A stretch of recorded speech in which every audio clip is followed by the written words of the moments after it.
तरीके से कराची की माएँ बहनें इतनी अजियत से गुजरती हैं, पुलिस रात को क्रॉस करती हैं, फिर अपनी गुजरगांव की तरफ जाती हैं। कभी आओ 7000 रोड पे रहो, अपनी फैमिलियों को लेकर आओ और उनको दिखाओ कि किस तरीके में यहाँ पे कराची वालों की माएँ बहनें सफर करती हैं, कैसे इस अजियत से गुजारा कर रही हैं, कैसे इस अजियत को क्रॉस करती हैं। कभी गिर जाती हैं, कभी जख्मी हो जाती हैं, कभी कपड़े खराब हो जाते हैं उनके।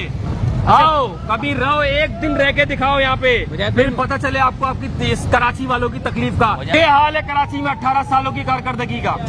ओहो माशाल्लाह, ये देखो यार क्या हालत हो रही है यार। देखो यार फयाज भाई, मैं तो रोड वो नाला समझ रहा था इसको, तो मैं नाला समझ रहा था। नहर है, नहर है। ये सखर से इफ्तिताह हुआ है इसका। हाँ। वो सखर है, वहाँ से होते होते होते शर्मिला फारूकी ने वहाँ तक पहुँचा दिया इसको पेरिस बना दिया है। ओहो, ये पेरिस बन गया अब।